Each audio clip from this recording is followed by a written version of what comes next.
basketball and barbecue, every fan's delight.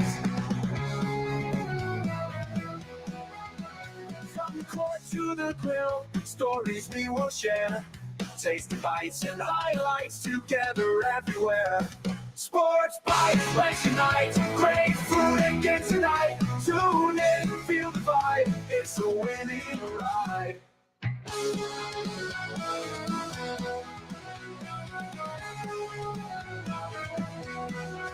From live fried chicken, slam dunks and spicy fries. Catch the play-by-play man on a plate of good times. Join us for the flavor, join us for the game. Every bite and replay, memories will fade. Sports Bites, let's unite. Great food and games tonight. Tune in, feel the vibe. It's a winning ride.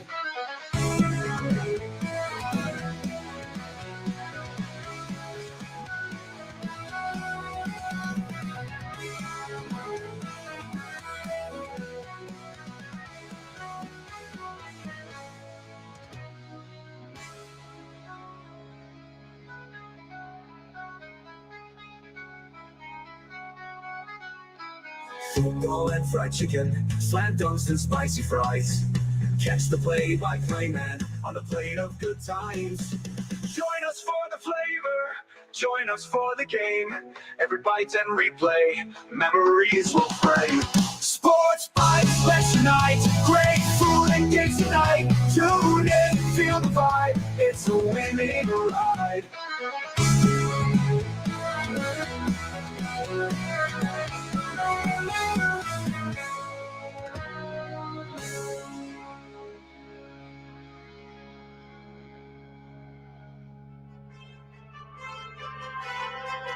Welcome to Sports Bites. Welcome to Sports Bites with your host, Chris Joseph. Are you a sports fanatic who loves the thrill of the game and the delicious food that accompanies it? And then they had chicken fingers, exotic chicken fingers. Join us as we dive into the world of sports and the delectable bites that make the experience even better. Whether you're in the stadium, tailgating, or watching from the comfort of your home, get ready to satisfy your sports cravings with Chris Joseph on Sports Bites. Let's dig in. That's right, everybody. Let's dig in. It is Reaction Monday after week 2 of the college football season. Hope you guys had a great weekend full of football, food, fun, family, whatever you need to make yourself have a great weekend. I hope you guys had a great one. I appreciate you coming in. My name is Chris Joseph. I'll be your host for about the next hour or so, and we're going to talk ball. We're going to talk college football. I'm going to talk a little pro football. You know, the pro season started really yesterday with the full slate of games. My Washington Commanders got throttled by Baker Mayfield and the Tampa Bay Buccaneers, and but Jayden Daniels looked good. We'll talk about that, but a lot to digest from the college football weekend that was. A lot of upsets, a lot of teams not performing well, really trying to figure out what's going to happen as we move forward. But first, I want to say, again, thank you guys. If you're watching, you can see down here all the socials. You see them scrolling by. You see them on the overlay that I have right there. I'm on X. I'm on TikTok. I'm on YouTube, obviously. You see it there. And I'm on Instagram. But I also want to tell you the college football dogs, man, there's a lot of good stuff coming. If you have a Reddit, you like using Reddit, get on the College Football Dogs subreddit. Articles will be published out there. Everybody likes to interact. I know I interact with people on the Reddit from, that comment on posts, and it's just a lot of fun to talk about college football. Now, and also what the College Football Dogs are doing, we're tied in with the Maxwell Football Club. So there's a lot of stuff coming down the pipe for the College Football Dogs that y'all need to be on the lookout for, because it's going to be a lot of cool stuff. It has to do with college football. It's what everybody loves, right? It's the number one sport in America right now, college football. It's taken over. Nothing else can compare. Nothing can compare. But it's a lot of fun. Again, I had a great weekend. Other than watching my team play, they did not look good at all when I was watching Oklahoma play. But it is what it is. They get away with a victory and they move on. But we're going to jump right in. We're going to talk about some of the games last week, and this game right here. This was the spread, 6.5. The over-under was 55.5. Talked a little bit about it. Now, I read reports that Shiloh Sanders is having surgery for his arm injury that he sustained in the game, but 28-10, and it really wasn't even that close. I mean, Nebraska dominated the football game. They beat up, harassed Shedeur Sanders. And let me tell you this, from somebody who used to cover recruiting, what Nebraska did for that entire day with their guests, they had Big E from the WWE was there, game day. It was if you want to say, a master class on how to present your school. And I think I talked about it last week. I think college football is better when Nebraska is good. So I'm extremely happy for them. I know the fans were loving it. Dylan Raiola may be the real deal. He outperformed Shedeur Sanders, and I'm going to get into this stuff with Deion and Shedeur and everything that's going on now. And Vandy Chris, we were talking in like a group chat and stuff like that. And our man Vandy Chris said he wouldn't trust Shedeur Sanders with the keys to an NFL team. And you see stuff like what's coming out now with Colorado. Yeah, exactly. Colorado. That's nuts. But now it's out that Coach Prime has instructed the Colorado marching band not to play the fight song when Shedeur scores. They want to play his rap song, which is a terrible song. But then I was thinking, I was like, if they play good teams, they're not going to score much anyway. So you're not going to have to hear it. You're not going to have to hear it. But it's the leaving the field. I want to talk about leaving the field too. Now, here's my thing about leaving the field. I don't like it when I see it in the NBA, if you're down, whatever. But if you're going to be that person that runs your mouth, that does the watch celebration, that talks just incessantly about how good you are and what you're going to do to people, then you go out there and you get mollywopped like that, you need to stay out there. He wasn't concussed. He didn't want to hear all the crap after the game. That's what it was. But it's like, you started it. You want to run your mouth like, oh, so, you don't want people to dance, don't let them score. Don't, showboat this and that, fine. Stop them from scoring. But if you're going to run your mouth, it reminded me a lot of, for boxing fans, it reminded me a lot of like Adrian Broner. And Broner was this, rising star, his meteoric rise. He's going through, whipping up on people till he fought Marcus Maidana. And if you remember that fight, Broner kind of like cornered him and made like a hunching motion on him. Well, from that point on, Maidana whooped his ass. And then from that point on, nobody cared about what Broner did. He was a talker, all this. It's like people may not like Floyd. Floyd talked a lot. Floyd didn't lose. I know, well, he didn't get hit. Well, that was the point of boxing is not supposed to get hit. And I'm going on a whole diatribe about boxing, so I apologize. But Shedeur Sanders, you need to own up to it. If you're going to do all that talking, if you're going to flash your watch, if you're going to talk so much trash and about how you're disrespected, you need to sit there and take all your medicine. And now, I agree with our guy Vandy Chris saying I wouldn't give him the keys because now not only are you dealing with Shedeur, but you're dealing with Prime. And for the longest time last year, I kind of was like, why is everybody hating on Prime? Why is everybody hating on Prime? He's selling them. But now it's like, God, you're not even competitive in games. You're not even competitive in games against Power 4 programs. You're not. I mean, Dylan Raiola, the boy, he needs to watch out at the training table. And I'm a big boy, so I could say it, but he's a couple Friday night pizzas away from looking like Jared Lorenzen from Kentucky. But, man, he played well. He played well. Nebraska played well. That black shirt defense, they were in Shedeur Sanders' face the entire night. I mean, the entire night they wouldn't let it stop. I mean, Shedeur Sanders still had one touchdown, but he was 23 of 38, 244 yards. Raiola was 23 of 30, 185 yards and a touchdown. Dowdell looked awesome running the football. And, Travis Hunter, I kind of wish Travis Hunter was on a different team than Colorado. I mean, he's going to get his flowers. He's going to make it to the NFL. He's going to make money. But I think he's being wasted at Colorado. He had 10 catches, 110 yards.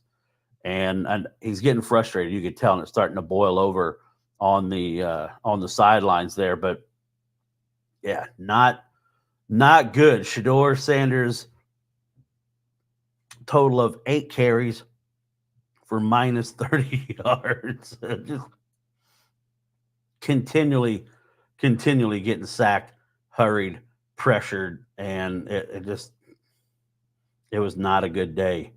3 of 12 or 4 of 14 for the Golden Buffaloes.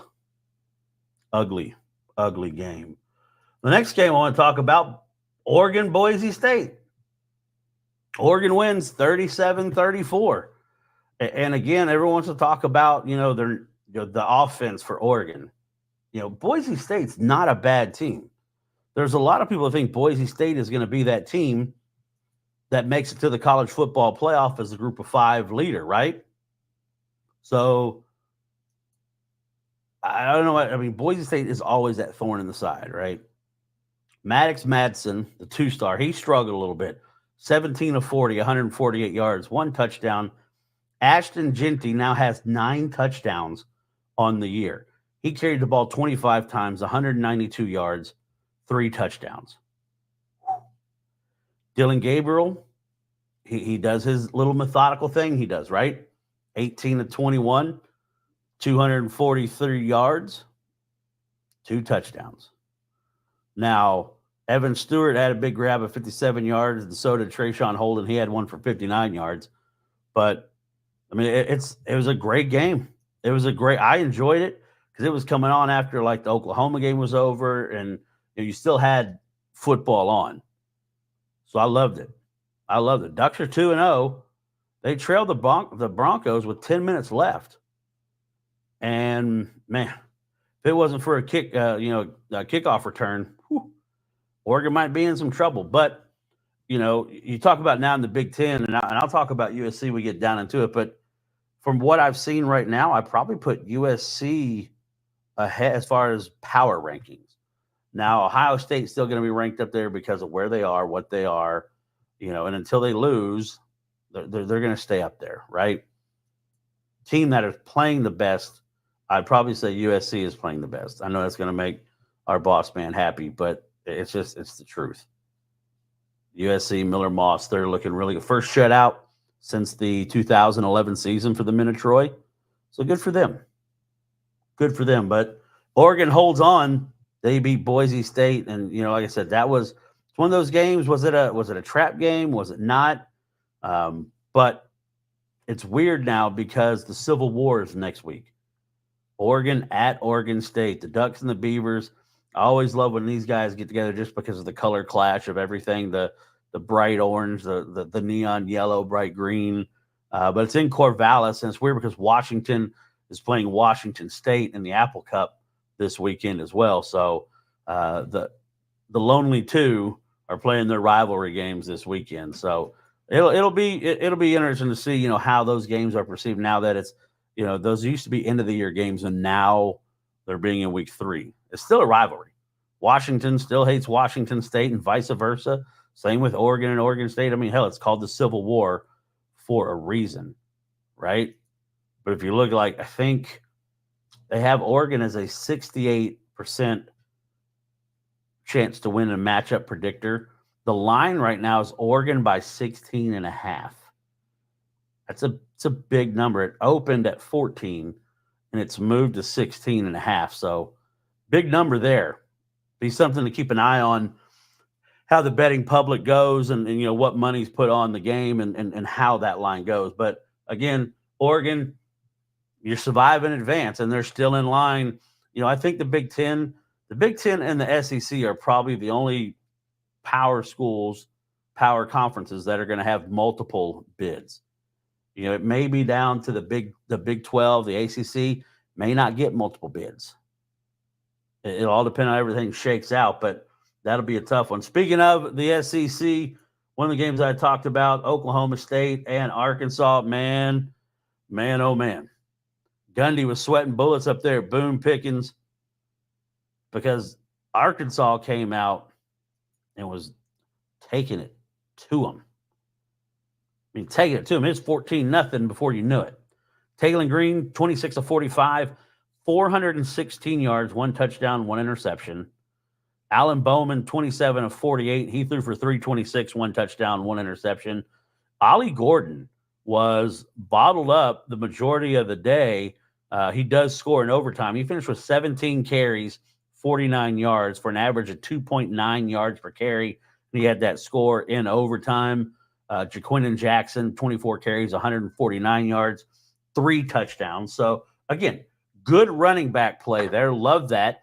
And I felt bad for Sam Pittman because, man, you know, they had the game. You know, kudos to Oklahoma State. You stayed involved. You fought. Which I got to get a drink of my bourbon. I apologize. Good stuff. Not going to say the name brand. Not going to give them any free pub until they start paying me for it. But interesting game. It goes into final overtime, double overtime. Oklahoma State wins 39-31. So, again, very entertaining football game. And I'll say this. Who out there, you can say in the chat, who out there kicked Dish TV to the curb? And I went to YouTube TV for the weekend. Like, I got it going Friday and got YouTube TV going for Saturday because of all the crap going on with DirecTV and ESPN and Disney and all that. And I remember when I called and I was talking to customer service with DirecTV, and I was like, guys, I know you don't know, but I'm going to go ahead and cancel because for my job, I need to have access to college football. I need to be able to watch football. Well, we can give you a discount. Now, I'm going to tell you what they told me. There's a lot of people out there that are saying all they heard was $20. That's bullshit. I'm going to tell you what they offer me. My bill was $160 a month because of what the package I. And again, it's one of those that always elevates, right? But when I was on the phone with customer service, I asked to talk to the person at retention. That's the key. You got to talk to somebody in retention. And they authorized 50% off my bill for a year. 50% off? So that tells me you could give me that damn internet power, that cable package for that. But I said, you know what? I've looked everything I need. I'm going to be saving money. It's going to be a lot less than that. So we did a YouTube TV. I'm paying less. I'm paying $100 less, basically a month than what I was paying.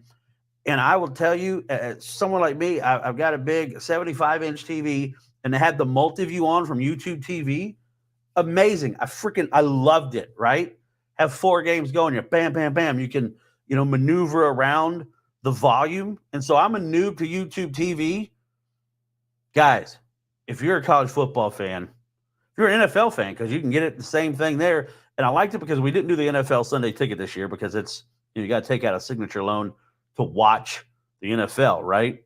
But what I liked was even the local channels. If there's 2 games on, Fox and NBC, you can multi-view those and put those side by side. So it's, it's really, I am a big proponent of YouTube TV now. Got the 4K, which is it's a free add-on. And so, I mean, my stuff, it looks good. I don't know why I didn't do it sooner. And I heard people talk about YouTube TV, but that's where it's at. That's where you need to go. Back to the game. Oklahoma State wins 39-31, double overtime. Arkansas, they got UAB this week in Fayetteville. Oklahoma State's going to travel to an in-state opponent. They're going to be at Tulsa. I did hear that Colin Oliver for the Oklahoma State Cowboys is ruled out for the year, suffered an injury, and is going to need surgery. So he's going to be done for the year. I hate that. I may be an Oklahoma fan, but again, Colin Oliver, one of those high engine, very twitchy, he's a problem. He's giving OU headaches. he's one of the best defenders in the Big 12. So it's unfortunate that he is going to miss the rest of the year. And he had how many tackles did he have in that game? He only had 2. But he had a pass deflection as well. And I hate it for the linebacker. He's a senior, so now we'll see if he gets a redshirt year or not. But I hate that. I hate seeing anybody get injured. I don't like it. But great game. Oklahoma State wins. SEC loses to the Big 12. Sam Pittman, Arkansas fans, if you're out there, my man George from the Golden Boot, how you feeling about the game? How you feeling about Pittman? Are you buying in more because you have an absolute mastermind of offense, and you can see it? I mean, this offense is a lot different than what you've seen the last couple of years. And Taylor Green, he's the real deal. I mean, 416 yards passing. Whew, he was dicing them up. And he ran 18 carries for 61 yards.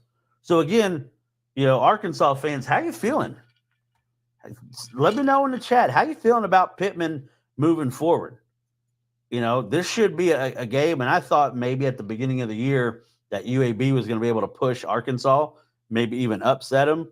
But UAB went to ULM, took on Louisiana Monroe and General Booty, and got absolutely pounded. And, now you look at Trent Dilfer, he's 0-7 as a coach on the road. We'll get into more of that looking ahead. But Oklahoma State victorious. Now, if you're watching the College Football Dogs Network, we got guys, the Hawkaholics podcast, do a great job covering the Iowa Hawkeyes. A lot of Hawkeye talk.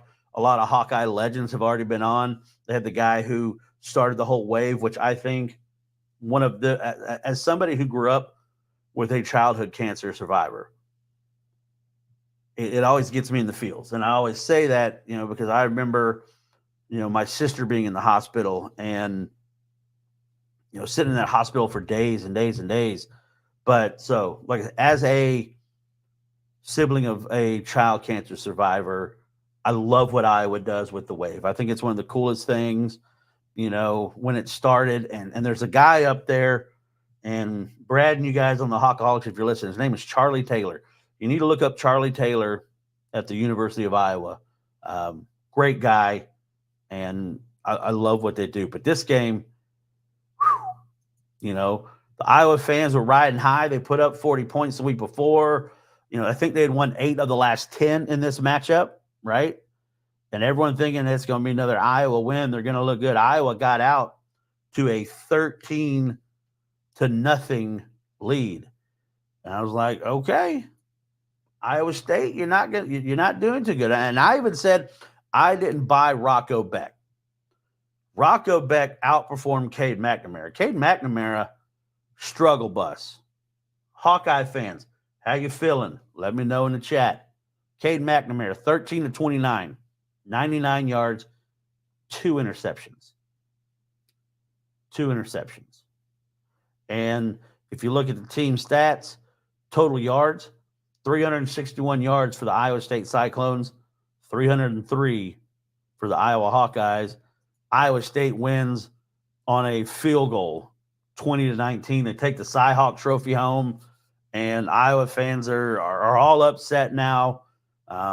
Caleb Johnson, I thought, had a really good game for the Hawkeyes, 25 carries, 187 yards.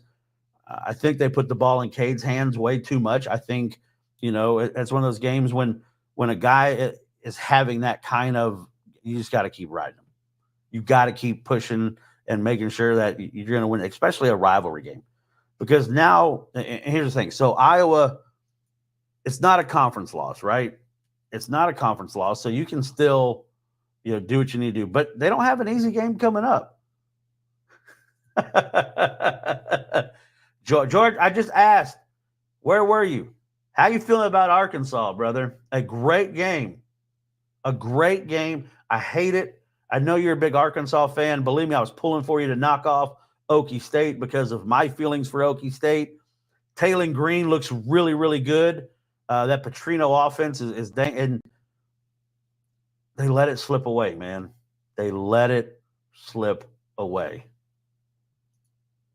Appreciate you, George. Guys, and don't forget, 8:30 tonight. I'm going to get off there about 8 o'clock.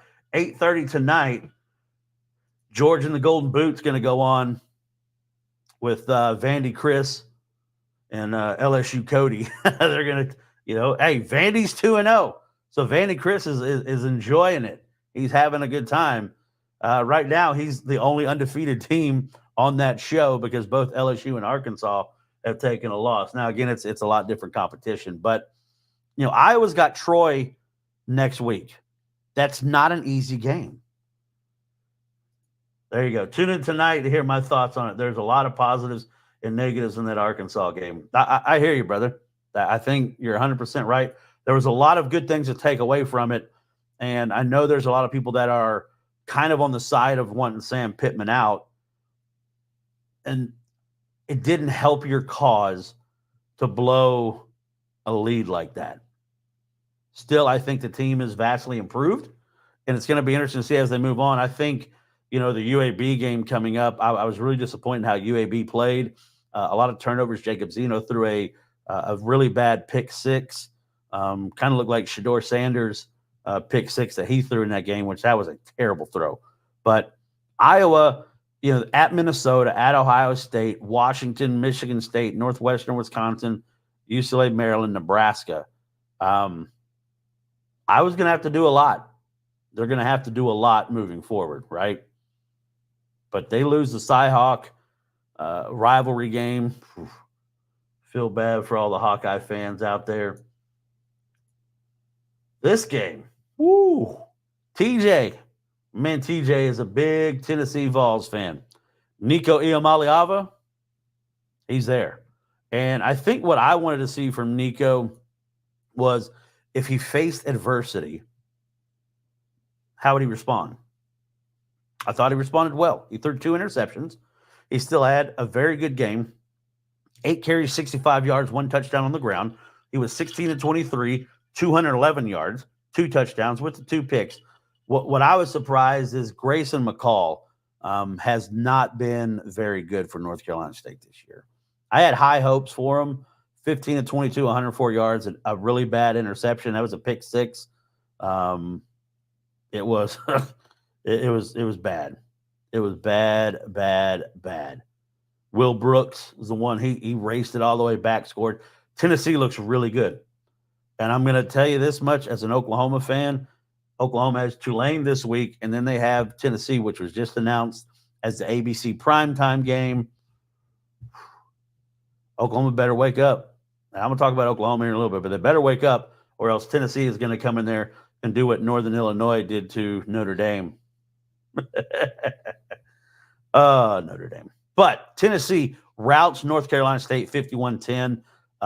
You look at it, it was 7-0 in the first quarter, but then they went on and scored 13 in the second, 17 in the third, 14 in the fourth, and just absolutely smoked North Carolina State. And I was high on North Carolina State this year.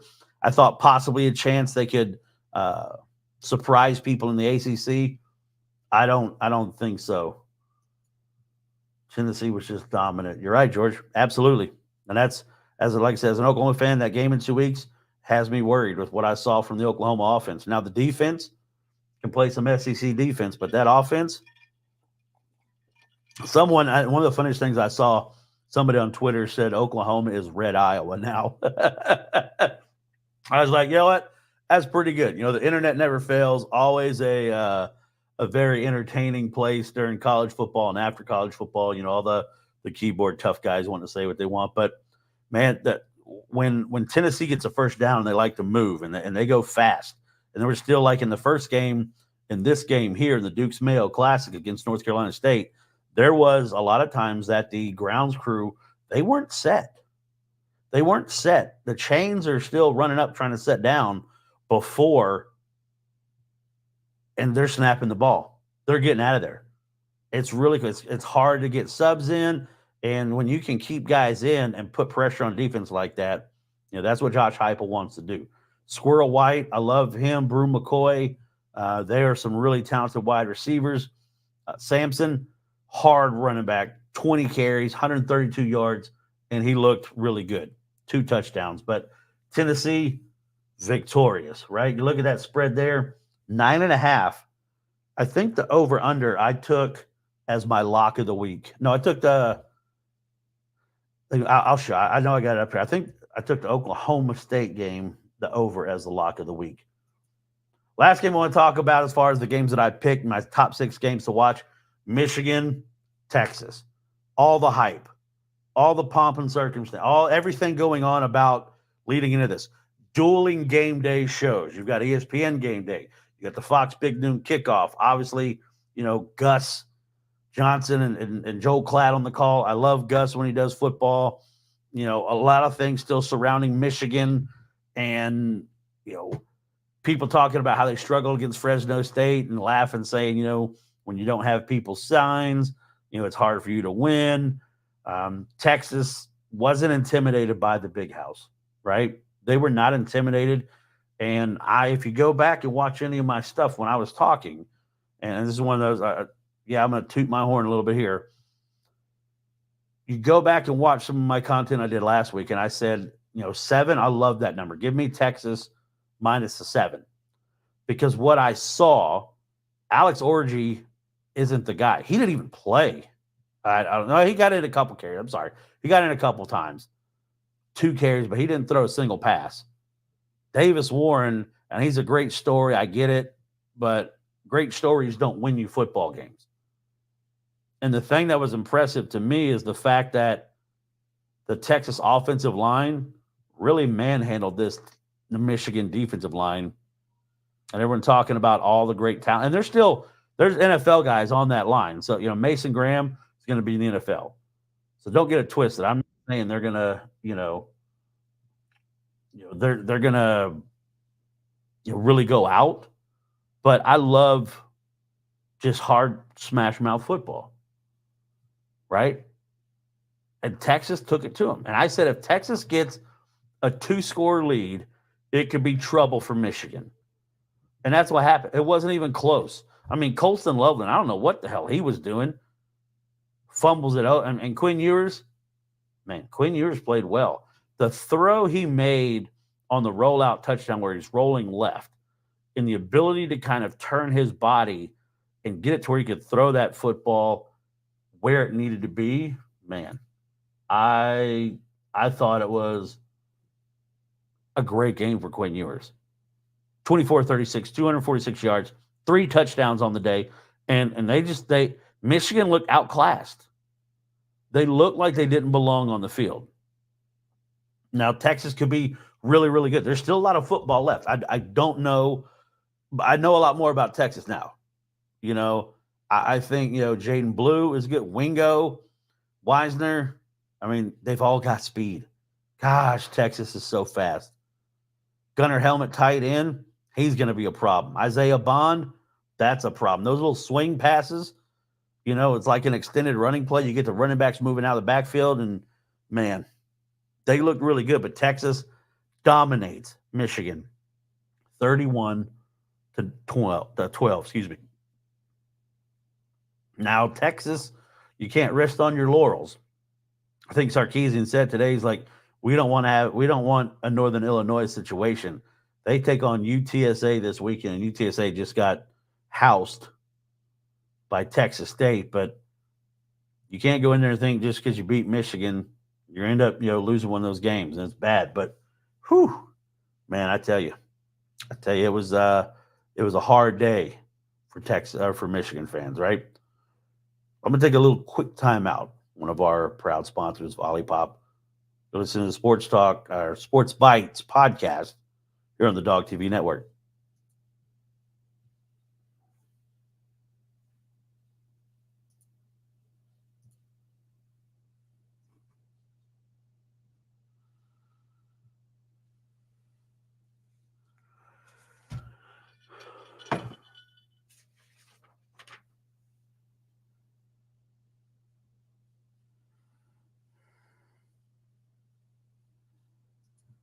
It's Olipop. If you guys are looking for a delicious and healthy soda alternative, meet Olipop. If you haven't tried it, you should. Packed with probiotics, plant fiber, and botanicals, Olipop supports your digestive health while satisfying your soda cravings. It's done that for me as a diabetic. I love Olipop, the classic grape. It's one of the best grape drinks I've ever had. Flavors like vintage cola, strawberry vanilla, classic root beer. A lot of people like the orange squeeze. You can make like a dreamsicle drink out of it. The soda that's good for you. Available at your local grocery store or online at drinkolipop.com. Sip smart, live happy with Olipop. And if you're wanting to order, you want to try it, we've got a code DoggyPop, right? You look there, DoggyPop for 15% off. DAWGGYPOP. And I say give it a try. I mean, there's some of the flavors I don't like, I'll admit. Someone in our group, I think, put it, one of the funniest comments said it tastes like yogurt almost. And there's some, I don't know, but the grape, forget knee-high, forget Grape-Eco. It's the best tasting fizzy grape drink I've had. Even champagne, it's better than champagne. But ooh, man, it's really good. Give Olipop a try.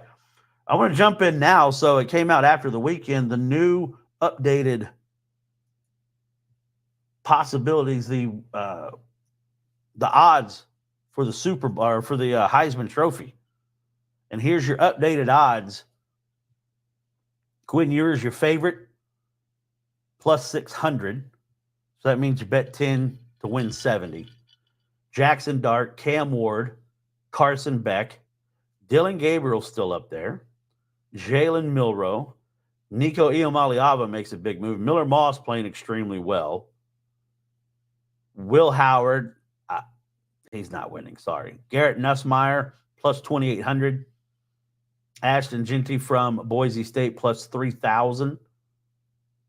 Drew Aller, I'm not sold on Drew Aller, guys. I'm not sold on Frank. They struggle with Bowling Green. Jackson Arnold at Oklahoma, no. I mean, with what I've seen so far this year, no.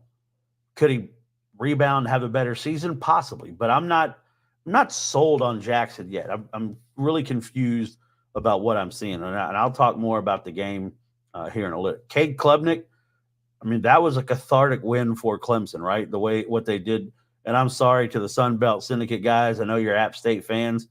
That was ugly, and that got ugly very quick.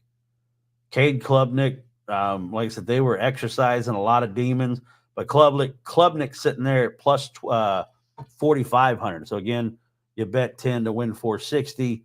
Brady Cook from Missouri.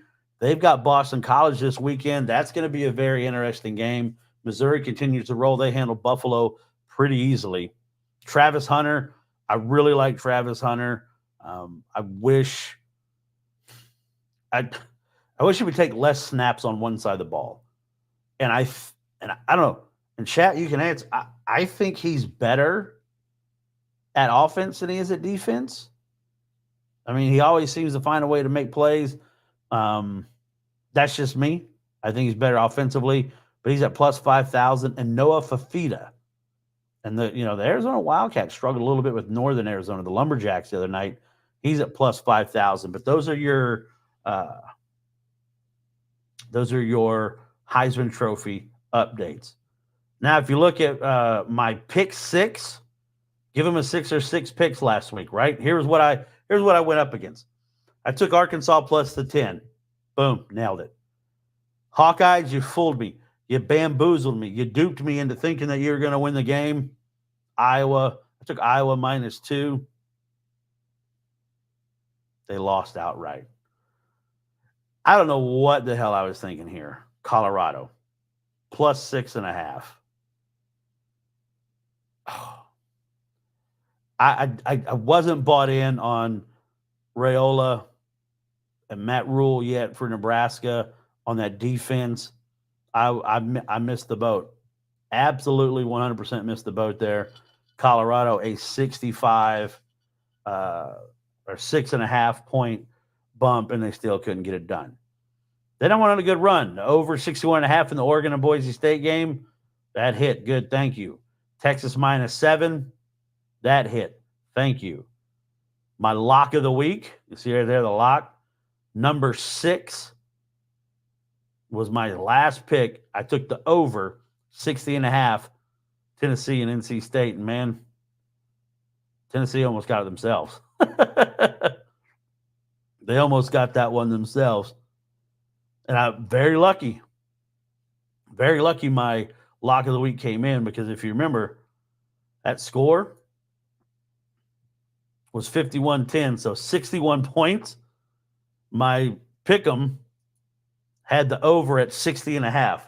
So by a half a point, my lock of the week won. So I'm happy to see that. Again, Tennessee, really, really good football team. Now, I am going to talk a little bit about Oklahoma before I go over my top 25 and we get out of here and stuff.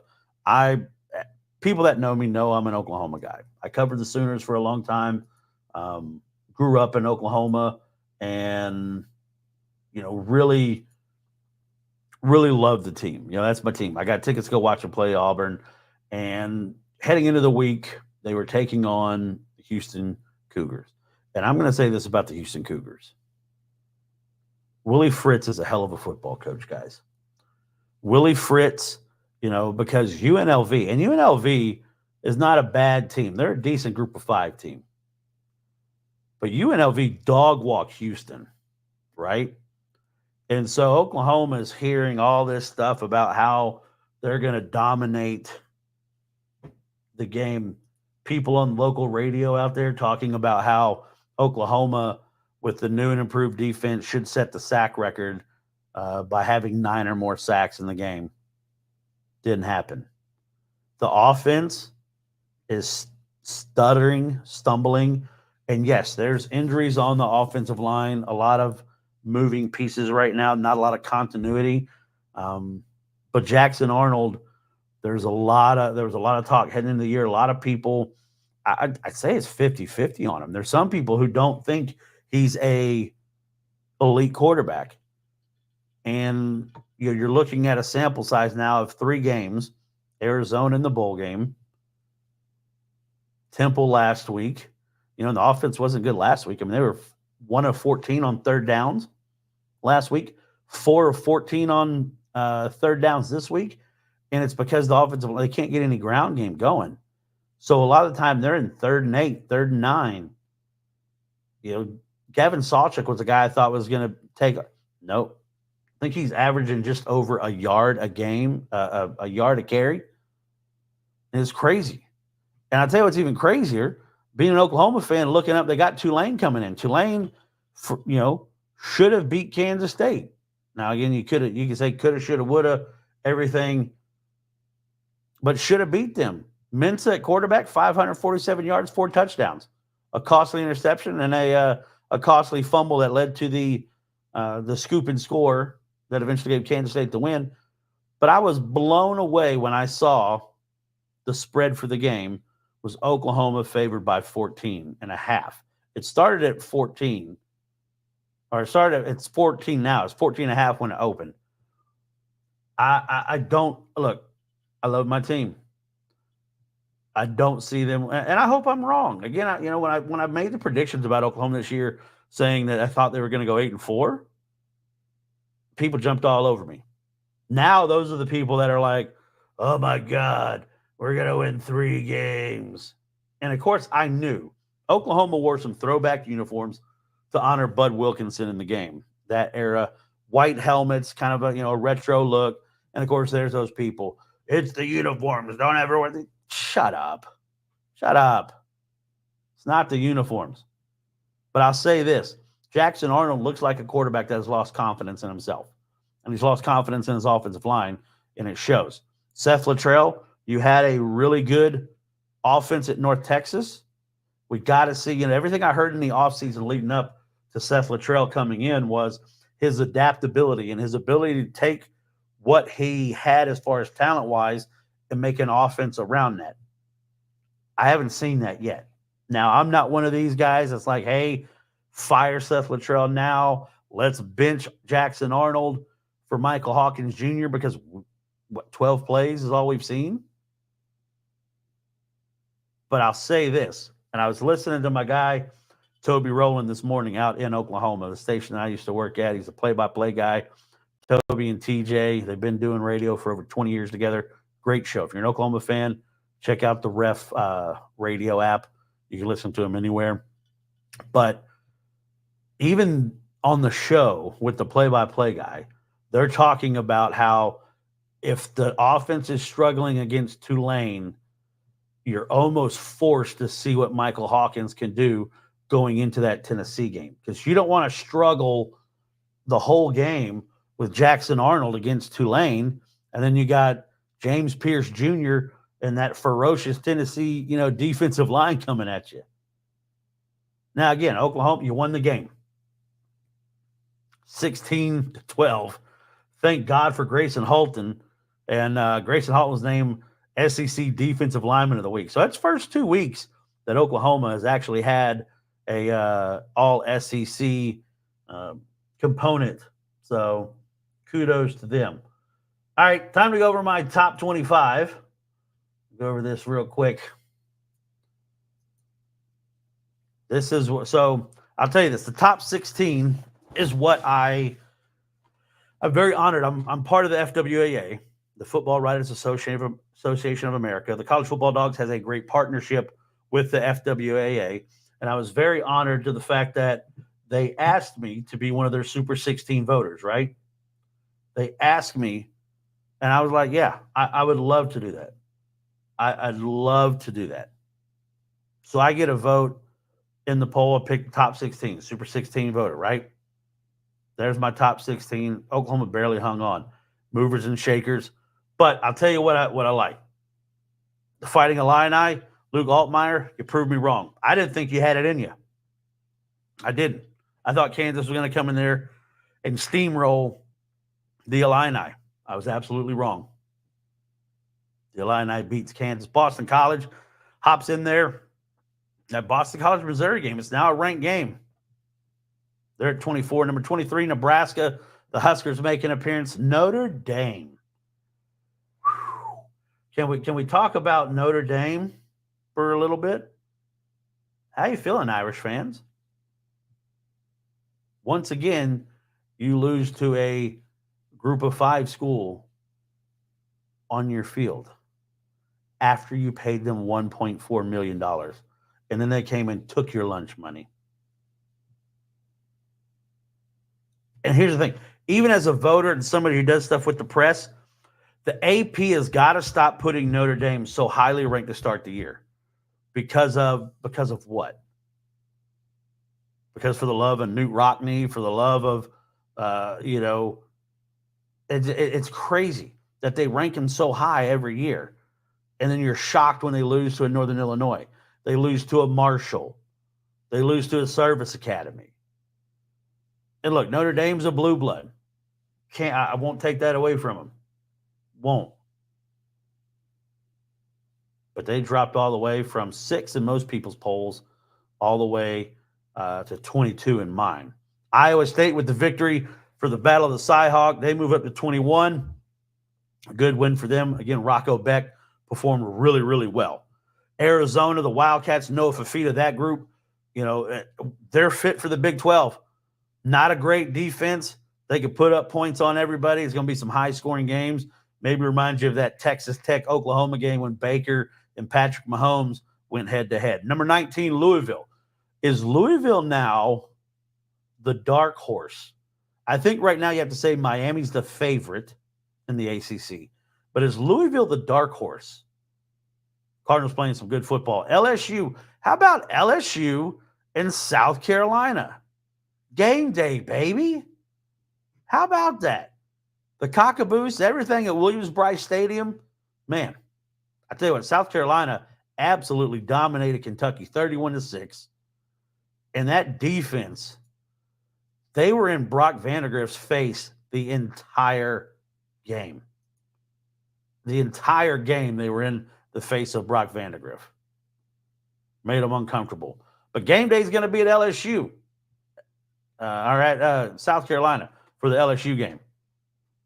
I need to go back and look when the last time game day was at South Carolina. Probably during one of the Connor Shaw seasons, but really, really good outing for them against Kentucky. Number 17, Clemson. Number 16, Oklahoma. Number 15, Kansas State. They had a struggle win. You look at some of these schools, Oklahoma, struggle win. Kansas State, struggle win. Oklahoma State, struggle win. Michigan, and yeah, you got beat up bad by Texas. You're still not out of it mathematically yet. We'll see how they move going forward. Utah at number 12, Cam Rising got absolutely DDT'd through the water station there at Rice-Eccles Stadium. Tennessee at number 11. I've flirted with putting them up in the top 10. Penn State at number 10. I think they're going to be the next team to drop. Oregon at 9. The Canes at number 8. USC at 7. Ole Miss at 6. Or Missouri at 6. Ole Miss at 5. Ohio State, Alabama, Texas, followed by Georgia. Now look at that. Georgia, Texas, Alabama, Ole Miss, Missouri. So that's 5 of the top 6. Now, the AP poll, I think there's 6 of the top 7 are all SEC schools.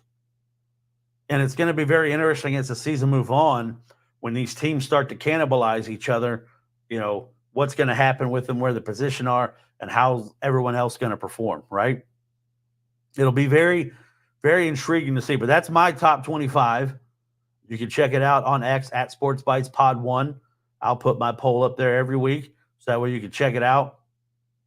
Tell me I'm a dumbass. Say I'm wrong for having this team here. I shouldn't have moved that team there. I like the witty banner, playful retorts. We can just have a good time, right? Talk some ball.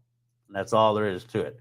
Go over some NFL scores real quick before we get out of here. Game tonight, Aaron Rodgers, can he make it through without getting himself hurt? But looking right now, the Jets are up on the 49ers 7-3. Aaron Rodgers has thrown 7 of 9 for 64 yards. Brock Purdy 2 of 6 for 20 yards.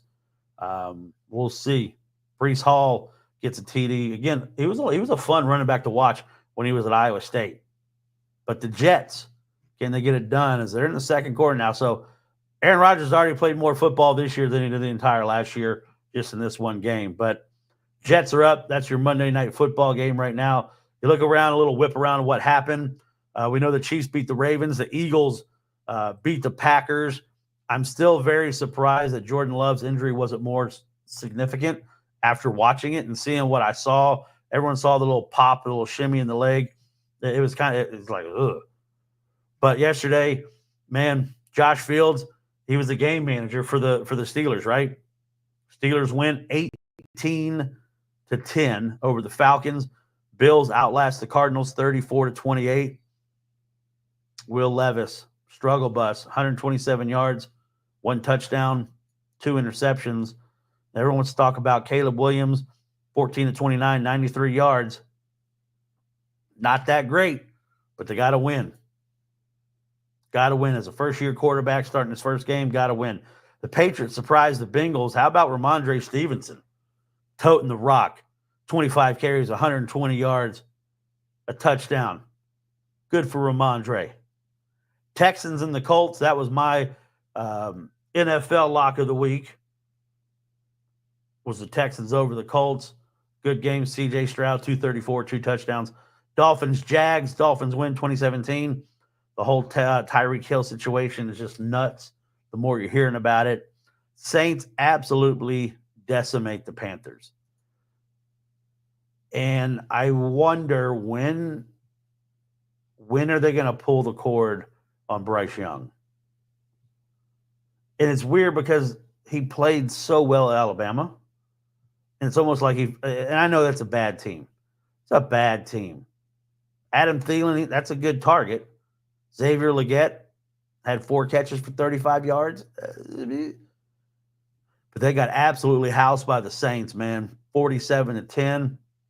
How about Sam Darnold breaking it off in the Giants? Sam Darnold, 208 yards, 2 touchdowns. Malik Neighbors, though, came out there. He had a good game, 5 receptions. But, yeah, Justin Jefferson, the Jet found the end zone, hit the gritty on him. That's my kid's favorite guy. He's got a Justin Jefferson jersey. Really loves when he busts out the gritty on people. The Raiders and the Chargers. Chargers win 22. Is this the year for the Chargers? Are they going to make noise? Gardner Minshew, Uncle Rico quarterbacking for the Raiders. Chargers win 22-10. Seahawks beat the Broncos 26-20. Geno Smith, 171 yards, 1 touchdown, 1 interception. The Cowboys, after signing Dak Prescott. Now think about this. I saw a stat for the next 4 years. The Dallas Cowboys are paying CeeDee Lamb and Dak Prescott $378 million in 2 guys. Now, I love CeeDee, but man, that's a lot of money tied up in 2 guys. My favorite team, the Washington Commanders, went out there and got Baker Mayfield. Baker threw for 289, 4 touchdowns, and looked good.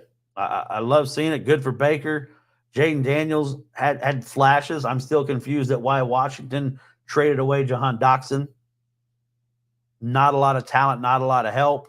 And Zach Ertz. So I'll say this, and it's kind of off color, so I apologize now. I did see one of the best fantasy football names ever. So everybody knows Zach Ertz, right? The team name was My Ball Zach Ertz. My ball, Zach Ertz. That's good. Buccaneers win 37-20. Interesting news coming out of Washington today. York, the field goal kicker, missed 2 field goals. They've already shipped him off. They've signed Austin Siebert, veteran kicker, former Sooner, coming in. He's going to kick for the Skins now. So now you got Tress Way and Siebert, 2 Sooner kickers, kicking for the Washington Commanders. And the game Sunday night, a lot of fun.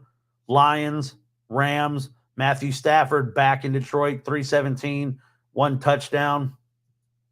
And one of my favorite guys to watch, I love Amon-Ra St. Brown. I hope he's, looked like he kind of rolled that TV or rolled his ankle, but I love what Amon-Ra St. Brown does. He's a lot of fun to watch. But guys, that's going to do it for me tonight. I know there's 43 of you in here watching right now. I say thank you for hopping in. If you're not following me, you see everything right here. Sports Bites Pod 1 on X, at Sports Bites Pod on TikTok. I put out content all the time. Subscribe at Sports Bites Podcast at YouTube and Instagram, Sports Bites Podcast. Follow the College Football Dogs, guys.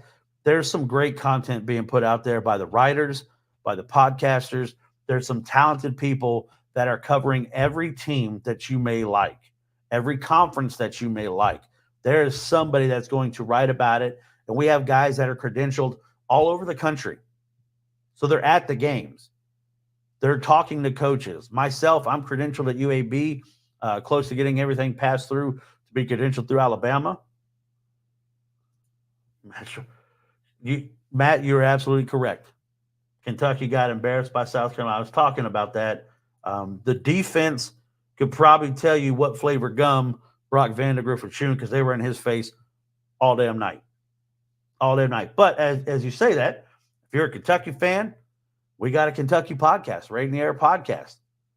GQ and them, they do a great job over there. They'll talk Kentucky football. We'll see how they feel about Mark Stoops now getting that championship pay with no championship expectations. But again, College Football Dogs is where it's at. A lot of stuff coming down the pipe. Stay tuned. Connections with the Maxwell Football Club, with the FWAA. There's a lot of really cool stuff coming. There's a lot of great content coming. Don't forget our game day show every weekend. We're going to have people from all over, guys that are at games. You can log on to YouTube and look for College Football Dogs. You'll be able to find it there. A lot of good stuff. If you like college football, get on board with the College Football Dogs, guys. Follow us on Reddit, at the subreddit College Football Dogs. Articles post up there. Everybody, the writers, the podcasters, we like to interact and talk with everybody because the whole thing is for the fans, by the fans, right? Getting away from like corporate media stuff. And I know firsthand about corporate media, how they could just piece you out. Not sure. Said Brock Vandagriff would be a different quarterback if his offensive line will protect him. And you know what? You're absolutely right. And so would Jackson Arnold at Oklahoma. Go back and watch, and I always tell this story. Go back and watch Mark Rippon when he was at the Washington Redskins. when they won the Super Bowl in 92. Was Mark Rippon the best quarterback in the league? Hell no. Look at Trent Dilfer, who's coach at UAB. Was Trent Dilfer the best quarterback? No. But they had really good offensive lines that kept them clean, kept them protected. And you see what they do. Now, athletic-wise, that's what I'm hoping for Shedeur Sanders. To get to the NFL, a team that's got a better offensive line that can protect them. He obviously has good arm talent. I think there's a lot of stuff up in his head, believing, what his dad's telling him a lot. And I know it's a job as a father to pump your kids up, but, man, I think he's doing Shedeur a disservice. I hope it doesn't affect Travis Hunter because I like watching that kid play ball. But, guys, coming up next, 8:30, the Golden Boot podcast. George, Vandy, Chris, Cody, they're all, like I said, Vandy, Chris, you're loving life right now, buddy. You're the only team on that podcast that's undefeated. The Vanderbilt Commodores, buddy, they're 2-0. Kentucky with negative yards all day. Yeah, it was one of the games that I had on, Matt, and because I wanted to see. Obviously, Oklahoma plays South Carolina, so I wanted to see, and we all know the guys on the college sports villains, Andrew and those guys. Andrew's a huge South Carolina fan, and I know he wasn't happy with the performance the week before against Old Dominion. Whew. I think they bounced back. That defensive line looked aggressive. You got people beating triple teams. It's crazy. It's crazy. Now, I want to give you a heads up. We all know show is Sports Bites, right? Coming up throughout the whole week, I'm going to have little 30-minute hitter podcast on each of the Power 4 conferences, right?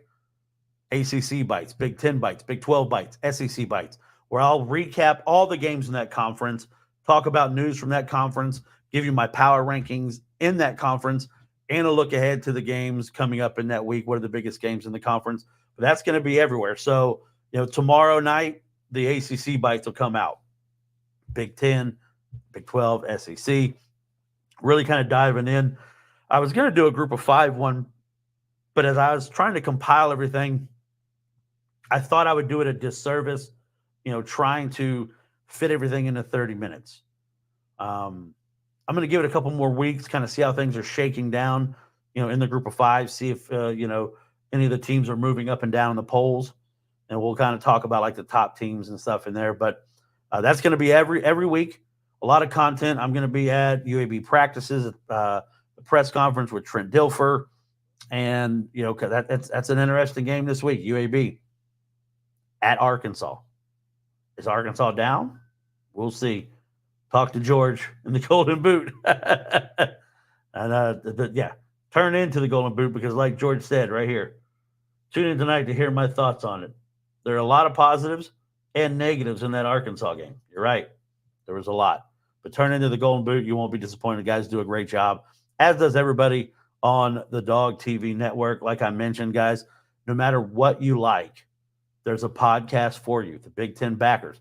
There's people that write articles covering your team. Go to collegefootballdogs.com. You can look up the conferences. You can put in the search bar the team you want. You'll see all the articles that are out there. Follow College Football Dogs on social media, Facebook, Reddit, a lot of interactions there. We love that interaction, right? We love it. That's going to do it for me tonight. I'm going to get out of here, go watch the rest of this Monday Night Football game, continue to drink my bourbon, that great Kentucky Gold. Again, not going to say the name yet. They got to pay me to say the name, but I am going to drink it. It's really good. Everybody have a great Monday night. For those that jumped in, thank you from the bottom of my heart. I love having the interaction. It reminds me of being on the radio, kind of a really caller-driven show. There is an app that I'm using that I'm going to try to get to where I can actually do a live show and have call-ins. And it'll be like when I was on the radio. People can call in, and we'll get you on the air. So that's in the works as well. So stay tuned to that. But, guys, I appreciate it. For the guys that are watching, there's 44 people watching right now. Thank you. I appreciate it that you want to see what this chubby guy has to say. But I love talking sports. I love talking sports with people. And it's a lot of fun, guys. A lot of fun. But I appreciate all your support. That's going to do it for me here at the Sports Bites podcast. Matt, I appreciate it, sir. That's very kind of you. I try my best. I want to include everybody. I know when you go into like message keyboards and stuff, there's a lot of keyboard tough guys and, a lot of, out of pocket stuff that's being said. I like my show to be kind of like a barbershop.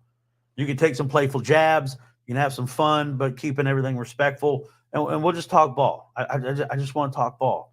Now, I'm lining up some guests coming up in the next couple of weeks, so stay tuned. There's going to be some really great guests coming on, and we're going to talk football with Hall of Fame coaches, with award-winning football players, people in the media that you know. I'm trying to get RJ Young on from Fox because I used to work with RJ out in Oklahoma, so trying to get him to come on. We're both members of the FWAA Super 16, so again, it's going to be a lot of fun. Matt, thank you for everything. Thanks for hopping in. Guys, I love you all for coming in and participating. So until next time, don't forget this week, ACC bites, Big 10 bites, Big 12 bites, SEC bites throughout the week. There'll be one a day. Follow me on socials for all the content out there. But everybody, have a great night. Stay safe. And remember to always positively move forward, guys. Have a good night. Thanks for joining us on this delicious journey through the world of sports and food on Sports Bites with your host, Chris Joseph. We hope you've enjoyed the game day stories and culinary adventures. Don't forget to hit that subscribe button. And if you've got any mouth-watering sports-related tales or favorite game day recipes, share them with us on social media.